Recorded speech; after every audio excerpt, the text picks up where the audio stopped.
Mira road परिसरात गुटखा विक्रीचा मोठा अड्डा चालवणाऱ्या माफियावर अखेर पोलिसांनी धडक कारवाई केली आहे।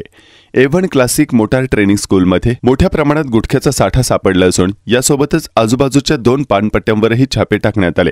स्थानिकांच्या सततच्या तक्रारीनंतर कारवाई करण्यात आली।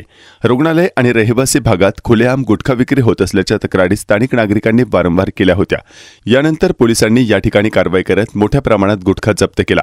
विशेष म्हणजे एका घरातही मोठ्या प्रमाणावर साठा सापडला आहे। या कारवाईत विशेष बाब म्हणजे जिथं मुलं वाहन चालवण्याचे प्रशिक्षण घेतात अशा मोटार ट्रेनिंग स्कूलमध्ये इतक्या मोठ्या प्रमाणात गुटखा सापडणे हे धक्कादायक आहे। यामुळे नागरिकांमध्ये संतापाची लाट पसरली असून महानगरपालिकेने त्वरित अशा ठिकाणी कठोर कारवाई करावी अशी मागणी करण्यात येते आहे। मीरा भाईंदर परिसरात अनेक ठिकाणी विशेषतः रुग्णालय, शाळा, लोकवस्तीच्या भागात असे अन्न व औषध प्रशासनाने बंदी घातलेले पदार्थ खुलेआम विकले जात असल्याचे दिसून येते। आता पोलिसांची पुढील कारवाई कोणत्या ठिकाणी होणार हे पाहणे महत्त्वाचे ठरेल। ही धडक कारवाई मीरा रोड पोलीस ठाण्याचे सहाय्यक पोलीस निरीक्षक अय्यूब संदे आणि त्यांच्या सहकार्याने केली असून स्थानिक लोकांनी या कारवाईचे स्वागत केले आहे।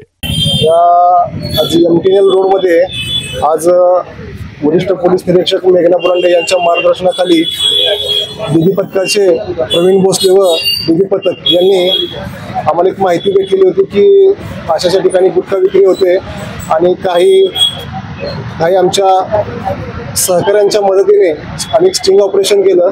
तर या ठिकाणी आता आमची कारवाई चालू आहे, अजून आमचे पंचनामे वगैरे चालू आहेत। तर बऱ्याच प्रमाणात एका ठिकाणी गुटखा दिसतोय, त्याच्यावर आता कारवाई चालू आहे। सर, इथे मोटार ट्रेनिंग स्कूलच्या नावाने हा अवैध गुटखा इथे साठा सापडलेला, त्याच्याबद्दल काय? आतापर्यंत आम्हाला माहिती मिळाली होती, आज माहिती मिळाली तर आम्ही तत्काळ कारवाई केलेली आहे। तर याच्या पुढे पण आम्ही या ठिकाणी आमची गस्त वगैरे वाढवू आणि या ठिकाणी असा प्रकार होणार नाही यासाठी आम्ही दक्ष राहू। साहेब, या ठिकाणी चायच्या टपरी आहे मोठ्या प्रमाणाने, रात्रपर्यंत इकडे भोजन करतात लोक, ते काय म्हणतात? या ठिकाणी जर असं काही बुरदंड वगैरे करत असेल तर आपण त्याच्यावर मुंबई पोलीस अधिनियम, महाराष्ट्र पोलीस अधिनियमानुसार कारवाई करत असतो। जर आजही आम्हाला माहिती भेटली तर त्या अनुषंगाने आम्ही कारवाई केली। यापुढे पण आम्ही या ठिकाणी अशा गैरप्रकार होणार नाही याची दक्षता घेऊ। अंदाजे कितीचा माल तुम्हाला हा सापडला? अंदाजे तर आता आमचा पंचनामा चालू, एक्झॅक्ट सांगू शकत नाही, पण बऱ्यापैकी आहे। कारवाई झाल्यानंतर आम्ही डिटेल्स माहिती देऊ आपल्याला।